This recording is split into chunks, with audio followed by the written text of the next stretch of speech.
Je rentrais du travail en voiture quand j'ai dû m'arrêter à la Croix-Rouge pour donner mon sang, ce que je fais environ tous les 3 mois.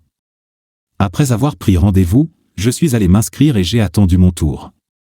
Ils ont passé ma carte dans l'ordinateur et m'ont posé toutes sortes de questions stupides. Enfin, je suppose qu'ils ne sont pas complètement stupides, mais j'étais toujours là à dire non, non, non, jusqu'à ce qu'on ait fini la liste. J'avais déjà donné 6 gallons auparavant, donc c'était quasiment pareil. Je n'étais jamais allé à l'hôpital ni à l'étranger, donc c'était assez simple pour moi. La seule personne avec qui j'avais eu des relations sexuelles ces 20 dernières années était ma femme, avec qui j'avais passé 18 ans. Oui, nous avions eu des relations sexuelles avant le mariage, comme tout le monde. Bref, les questions sur le sexe étaient assez simples. Pas d'IST, pas de VIH, pas d'autres maladies sexuellement transmissibles. Je savais que l'infirmière était toujours gênée de me poser toutes ces questions d'ordre sexuel. Mais c'était son travail, et nous sommes passés à la liste de contrôle standard. Puis elle a dit qu'elle reviendrait après avoir vérifié la liste des donneurs mise à jour. Elle est revenue et m'a regardé, la tête baissée. « Qu'est-ce qui ne va pas, Marie ?» demandai-je. « Est-ce que j'ai un manque de fer ou quelque chose comme ça ?» Il m'a regardé et m'a demandé si j'étais parent de Judy Lawrence. J'ai répondu. « Bien sûr, Marie, c'est ma femme. »« Tu le sais. »« Qu'est-ce qui ne va pas, Marie ?» ?»« Jim, Judy est venue ce matin pour donner son sang, mais elle a été refoulée. »« Et qu'est-ce que cela a à voir avec moi, Marie ?» ?»« Jim, je ne sais pas comment te le dire, mais d'après ton formulaire, tu as eu des rapports sexuels au cours des 3 derniers mois avec une personne testée positive au VIH ce matin. Cela signifie que toute personne avec qui tu as eu des rapports sexuels pourrait être infectée et ne pourra pas donner son sang pendant 12 mois. Je suis sincèrement désolé, Jim. Attends une seconde, Marie. Es-tu venu dire ça aux représentants de la Croix-Rouge? Non, Jim. Lorsqu'une personne se rend chez le médecin ou à l'hôpital et est diagnostiquée porteuse du virus, on lui demande de fournir les noms des personnes avec lesquelles elle a eu des rapports sexuels au cours de l'année écoulée. Cette liste est confidentielle, mais elle est transmise à la Croix-Rouge afin que nous puissions surveiller le sang infecté. Alors, Marie, tu dis que ma femme bien-aimée était sur cette liste de porteurs?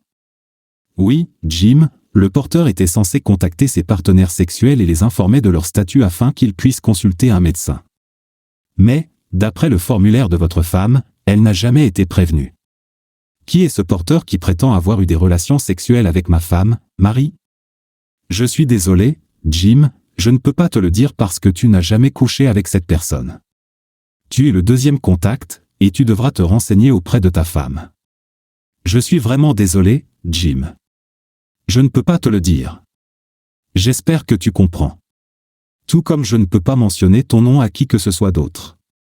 Marie, on est amis depuis longtemps, et je ne m'étendrai pas là-dessus. Mais quelles sont les chances que je sois infecté? Jim, il y a de fortes chances que tu ne sois pas infecté.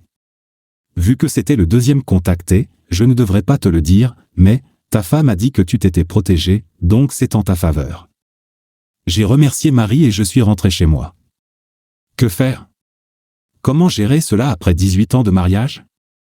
Nous avons une fille qui vient de terminer le lycée et qui est à l'université, mais elle vit toujours à la maison. Que dire?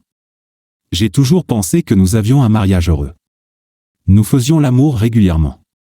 D'ailleurs, c'est exactement ce que nous avons fait la semaine dernière. Mon Dieu, cette nuit-là, j'étais complètement perdu dans son corps. Maintenant, je peux le regretter. C'était notre soirée spéciale. On est allé dîner et boire un verre. Je me souviens qu'on était bien saoul. Le sexe en rentrant était incroyable. J'essaie de me souvenir de tout ce qu'on a fait. Je me souviens qu'on s'est embrassé au début, puis j'ai embrassé ses seins. Mince, l'amour me paraît tellement clinique maintenant. Mon Dieu, je dois avoir une infection sexuellement transmissible, IST, maintenant. On a fait l'amour. Qu'elle soit maudite pour avoir risqué nos vies, et pourquoi? Je n'ai pas encore trouvé. Il fallait que je me calme. J'ai fait comme si de rien n'était, jusqu'à ce que je découvre le nom de ce salaud. C'est là que tout a basculé. Comme d'habitude, quand je rentrais à la maison, le dîner était presque prêt. Beth, notre fille, commençait toujours à le préparer, et ma femme rentrait généralement avant moi et le terminait. C'était notre moment en famille, où nous nous asseyions tous ensemble pour discuter de la journée. Nous dînions probablement ensemble au moins 4 fois par semaine. Aujourd'hui pourrait être intéressant. Dès que je suis rentré, je me suis immédiatement dirigé vers la salle de bain pour me laver les mains. D'habitude, en rentrant, j'embrasse ma femme et ma fille, mais aujourd'hui, je voulais éviter ça. Surtout avec Beth. Je ne voulais même pas l'embrasser avant de savoir ce qui se passait. Je ne voulais pas contaminer ma fille. Mince, j'étais presque parano. Nous nous sommes assis pour manger et Beth a commencé à parler de ses premières semaines à l'université. Elle était tellement excitée qu'elle a parlé tout le dîner. Puis elle a annoncé qu'une amie allait venir et qu'elles allaient à la bibliothèque pour réviser. Elle a demandé si on pouvait faire la vaisselle aujourd'hui, car son amie était déjà arrivée et l'attendait. Je lui ai dit d'aller faire ce qu'elle avait à faire. Je remplirai le lave-vaisselle pour elle. C'était une fille tellement sage. Je ne pouvais m'empêcher d'être fier d'elle. Dès le départ de Beth, mon attitude a changé. J'ai regardé Judy et lui ai demandé comment s'était passée sa journée. Elle m'a répondu que c'était comme toutes les autres, sans même parler de don de sang ni même d'essayer d'en donner. Je l'ai regardé droit dans les yeux et j'ai dit, « Judy, diriez-vous que la confiance et l'honnêteté sont les choses les plus importantes dans un mariage ?» Il m'a regardé étrangement et m'a demandé, « Pourquoi me poses-tu cette question, Jim? Qu'est-ce qui ne va pas? » Réponds simplement à la question et je t'expliquerai plus tard, ai-je dit. D'accord, je vais jouer le jeu. Oui, je crois que le mariage est basé sur la confiance et l'honnêteté, répondit-elle. Je voulais que ce soit presque un jeu. Je ne voulais pas qu'elle essaie de deviner ce que je pensais, alors je lui ai dit qu'aujourd'hui au travail, un membre de notre groupe, avec qui nous déjeunons toujours, avait posé une question, si nous pensons que notre conjoint nous mentirait sur des sujets importants. Pas un petit mensonge, mais sur des sujets vraiment importants. La plupart ont répondu qu'ils faisaient confiance à leur conjoint et qu'ils lui diraient la vérité. Judy m'a demandé quelle avait été ma réponse. Je lui ai dit que j'avais dit au groupe que notre mariage était solide et que nous pouvions discuter de nos problèmes, et que j'espérais que vous me diriez toujours la vérité. Judy m'a regardé et a dit, « Jim, je ne te mentirai jamais. » Je lui ai dit que si elle me mentait, je ne pourrais plus jamais lui faire confiance, et que sans confiance, un mariage est impossible. Puis je l'ai regardé et j'ai dit, « Eh bien, voilà, on en a parlé. As-tu des secrets à me confier? Je suis prêt à t'écouter. » Il fit semblant de dire quelque chose, puis s'arrêta. Puis il répondit, « Non, Jim, je n'ai aucun secret pour toi. » Alors j'ai dit, « Au fait, Judy, je suis allé donner mon sang aujourd'hui. Et toi? On y va généralement le même jour. » Elle m'a regardé un peu nerveusement et m'a dit qu'elle était partie, mais qu'on lui avait dit qu'elle avait un faible taux de fer, donc qu'elle ne pouvait pas donner son sang cette fois. Je l'ai regardé et lui ai dit que mon don n'avait pas été accepté non plus. Il y avait une question sur la possibilité que ma femme soit atteinte du VIH. Judy couvrit sa bouche avec ses mains et dit, « Oh mon Dieu! Ils ont dit que tout resterait confidentiel. Je ne savais pas qu'ils te le diraient.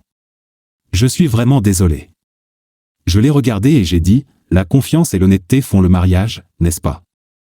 Je t'ai donné toutes les chances de me le dire, et tu continues à me le cacher.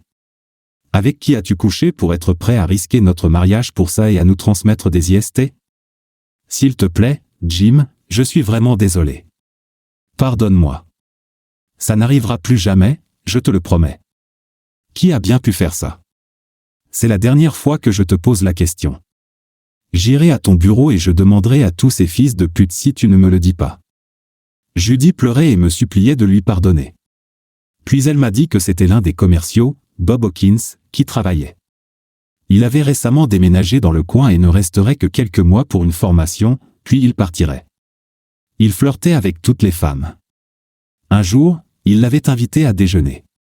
Elle ne savait pas pourquoi, mais il n'arrêtait pas de la draguer sans cesse, et elle avait fini par céder. Elle pensait que ce ne serait qu'une aventure d'un soir. Il a dit qu'il partait à la fin du mois. Son séjour temporaire ici touchait à sa fin. Elle lui avait dit qu'il devait mettre un préservatif, mais comparé à moi, c'était un amant pitoyable. C'était juste du sexe. Il n'avait aucune idée de comment faire l'amour. Judy m'a regardé et a dit, « Jim, je suis tellement désolé de t'avoir trompé. C'était la seule fois de tout notre mariage. J'ai été stupide et je me suis comporté comme une enfant. Je te promets du fond du cœur que je ferai tout mon possible pour réparer mon erreur. Pardonne-moi. Judy, au début de notre conversation, nous étions d'accord sur le fait que la confiance et l'honnêteté étaient essentielles pour préserver un mariage. Tu as brisé les deux. Même après que je t'ai donné l'occasion de me dire la vérité, tu as continué à me mentir. Maintenant, tu me dis que ça ne m'était jamais arrivé. Mais comme tu viens de me mentir en face, je ne peux plus distinguer la vérité de tes mensonges. Tu as détruit notre mariage. Pour nous deux, j'espère que ton amant a bel et bien utilisé un préservatif et que cela a suffi à nous protéger du VIH. Judy était assise sur le canapé, en pleurs, tandis que je flânais dans la maison en préparant quelques valises. Je lui ai dit que nous pouvions demander le divorce sans raison particulière. Nous avions tous les deux de bons emplois et une situation financière stable. Nous pourrions partager nos biens équitablement, à parts égales. Elle pourrait s'occuper de Beth, et je prendrais en charge ses frais d'études. Je lui ai dit qu'elle pouvait tout expliquer à Beth, car c'était sa faute et son problème. Je contacterai mon avocat, et c'est lui qui la contacterait. Assis dans la voiture, je suis parti en pleurs. Extérieurement, je me tenais, mais intérieurement, j'étais en miettes. J'avais envie de vomir. 18 ans de mariage envolé, pour une aventure stupide. J'ai réservé une chambre dans un motel bon marché pour une semaine. Je pensais être en meilleure forme d'ici là pour planifier mes projets. J'ai appelé mon patron et lui ai dit que j'avais des affaires personnelles à régler et que je ne serais pas de retour avant la fin de la semaine. Il m'a dit que ce n'était pas un problème et qu'on se verrait lundi prochain. J'ai appelé la ligne d'assistance pour savoir où vivait Bob Hawkins. J'ai appelé chez lui et sa femme a répondu. Elle m'a demandé qui j'étais, et je lui ai dit que j'étais du service de santé et que je voulais lui parler. Il m'a répondu qu'il n'était pas là à ce moment-là, mais qu'il avait rendez-vous avec un ami au pub du coin. Puis il m'a demandé, que veut le ministère de la Santé de Bob ? Je lui ai dit qu'il était séropositif et qu'il propageait le virus dans tout le comté. Nous devions savoir avec qui il avait été en contact. Elle était choquée et a dit qu'il devait y avoir une erreur, que ce n'était certainement pas le bon Bob Hawkins. Qu'il n'était pas de la région, qu'il était marié et père de 2 enfants. Je me suis excusé et j'ai dit que j'espérais qu'il avait raison, mais qu'il voudrait peut-être me poser la question en rentrant. Ce salaud avait une famille et n'en avait même pas parlé à sa femme. Quel idiot! Je me suis dirigé vers le pub du coin, plutôt vide en ce soir de semaine. J'ai remarqué un couple à l'une des tables et j'ai supposé qu'il s'agissait probablement de Bob, déterminé à séduire la femme de quelqu'un. Je me suis approché de lui et lui ai demandé s'il était Bob Hawkins, ce à quoi il a répondu oui. Je lui ai dit que je travaillais pour le ministère de la Santé et que je souhaitais lui parler à l'extérieur, si possible. Bien sûr, il a accepté et a dit à la femme qu'il reviendrait tout de suite. Nous étions à peu près de la même taille, sauf qu'il avait une quinzaine d'années de moins que moi. C'était peut-être ce qui attirait Judy. Les femmes aiment se croire attirantes pour les hommes plus jeunes. Nous, les hommes plus âgés, tant pis pour nous. Ça m'a mis encore plus en colère. J'avais une vieille paire de coups de poing américains achetés dans un vide-grenier. On n'en trouve plus aussi facilement de nos jours. Dès qu'on est arrivé sur le parking, je l'ai frappé. Je n'ai pas dit un mot, à part le traiter d'idiot et de salaud. J'ai continué à le frapper jusqu'à ce qu'il soit à moitié mort. Surtout au corps. Je lui ai donné 2 coups de pied dans les testicules ou près des testicules. Puis je l'ai encore frappé à la mâchoire. Je crois que je l'ai cassé. J'étais prête à aller en prison pour ça. C'était ce que je devais faire. Alors qu'il gisait là, couvert d'ecchymoses et de coupures, j'ai regardé autour de moi, mais je n'ai vu personne. Je suis donc allé à ma voiture, je suis retourné au motel et je me suis nettoyé. J'ai fait de mon mieux pour ne pas avoir de sang sur moi. Je ne voulais pas risquer le VIH. Le lendemain, j'ai appris aux informations qu'un homme avait été battu à mort sur le parking d'un pub du Lower East Side. Il n'y avait aucun témoin. La victime avait plusieurs côtes cassées et la mâchoire fracturée. Il ne pouvait pas parler, sa bouche étant maintenue en place par un fil métallique. Ils ont dit qu'elle avait d'autres blessures, sans toutefois préciser lesquelles. Selon les rapports, personne dans le pub n'a rien remarqué d'inhabituel. La femme était peut-être mariée et ne voulait pas s'impliquer. Le barman a déclaré n'avoir rien remarqué d'inhabituel. J'ai contacté mon avocat et pris rendez-vous avec le médecin. Le lendemain, j'ai parlé à Beth. Elle pleurait et m'a dit que sa mère lui avait tout raconté et voulait savoir si je pouvais lui pardonner. J'ai dit à Beth que la douleur était trop vive à ce moment-là. J'étais en instance de divorce, mais elle pouvait me contacter à tout moment. Je lui ai conseillé de prendre soin de sa mère et de s'assurer qu'elle consulte les médecins. Environ 6 mois se sont écoulés. J'ai demandé le divorce. Il a été prononcé et, jusqu'à présent, aucun de nous n'a présenté de signe de VIH ou d'IST. Nous avons eu de la chance. Tout le monde n'a pas notre chance. La femme de Bob a demandé le divorce après avoir été testée positive au VIH, grâce à son mari aimant. Je n'ai aucune idée de l'endroit où se trouve Bob, mais il n'a jamais su qui lui a fait ça. J'imagine que plusieurs maris voulaient le faire payer. Plusieurs autres femmes du cabinet de Judy ont passé le test. Leurs informations sont confidentielles. Judy va bien. Elle m'appelle de temps en temps pour parler, s'excusant toujours de ce qu'elle a fait. Le problème, c'est qu'elle a perdu ma confiance. Et comme nous l'avons déjà dit, la confiance se gagne, et une fois perdue, elle est très difficile à regagner. Je vais bien. Judy a gardé presque tout sauf mes affaires personnelles. Elle a pris une deuxième hypothèque sur la maison et m'a remboursé la moitié de sa valeur nette. Donc, financièrement, on s'en sort tous les deux. J'ai un petit appartement, mais c'est juste un endroit où dormir. Je n'ai plus de maison remplie d'amour. On se voit de temps en temps. On a les mêmes amis, qui espèrent qu'on se remettra ensemble un jour. Au moins, Judy assume pleinement ses actes, au lieu de se donner des excuses. Au fond, Judy me manque terriblement. C'était l'amour de ma vie, et pourquoi a-t-elle tout gâché? Je sais qu'elle se pose la même question. Quant au sexe, j'en ai presque peur maintenant. C'était l'un des meilleurs aspects d'un mariage monogame. Le sexe était merveilleux et je n'avais aucun souci d'IST. Maintenant, j'ai très peur pour Beth et j'ai peur des relations. C'est vraiment un monde dégoûtant. Je ne sais pas ce que l'avenir nous réserve, mais Judy et moi devrons y faire face. J'espère que dans 6 mois je pourrai à nouveau donner du sang.